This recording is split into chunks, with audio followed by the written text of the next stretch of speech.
បត់ស្ដេចទ្រង់យាងផុតចាដំណាក់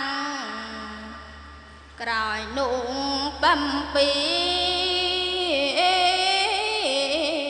ជាឯកអង្គមហាសីទ្រង់ភ្ញាំងចាក់តែនទីបំព្រៀងរស្មីភ្លឺស្រាងស្រាងព្រះនាងទ្រង់យាងចេញចលីទ្រង់ស្រោបព្រះភាំងដោយវរីស្រេចហើយទេវីចូលទៅគង់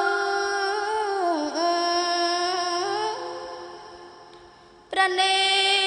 ងទ្រង់បរាជកុមារដោយការប្រាថ្នានឹងចិត្តចង់លើកឡើងអូទឹក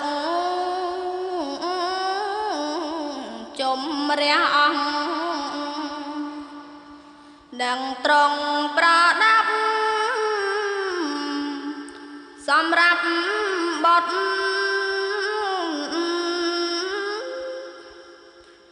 ស្រាប់តែទាស័យស្រីបំរើមកក្រាបទូលស្នាញ័រផុតផុត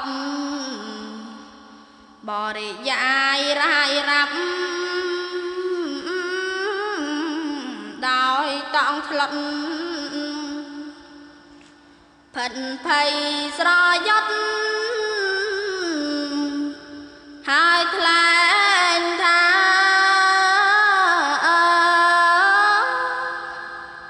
បបិទ្ធព្រះនាងសូមទ្រង់ជ្រាបនៅភាពដំណើររាជភស្តាមិនដឹងជាស្ដេចត្រាច់យាត្រាបាត់ទៅឯណាពុំឃើញឡើយព្រះនាងបានឮទាស័យថ្លែងព្រះតីចំបែងអត់មានស្បើយគិតថាអោព្រះ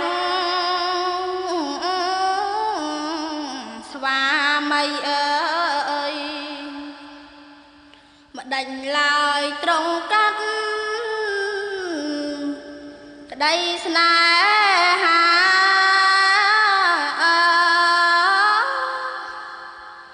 ព្រះនាងទ្រង់សោកបោកព្រះកាយដោយស្ដាយពុនពេញអត់ឧបមាទ្រង់សោយវិយោពីលៀបថាអោព្រះផស្តាម្ចាស់ប្អូនអើយទ្រង់មានបាំងព្រះតយានឹងអ្វីបានជាមិនប្រាប់ឡើយបើទ្រង់ចិនណាបំពេអើយម្ចាស់អើយបំពេក៏អត់ថា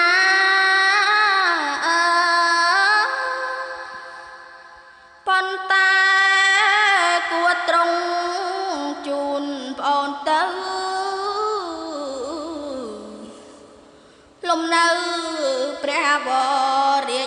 បៃតាធ្វើម្ដេចព្រះតីអង្គស្នេហាបំពីអន្ថាទេព្រះគុណ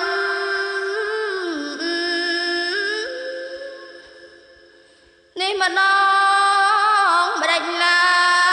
យមកដូច្នេះទ្រង់ធ្វើយ៉ាងនេះឲ្យតូចទុនឲ្យបំពីបានទុកទារុណព្រួងតែព្រះគុណបិទប្រា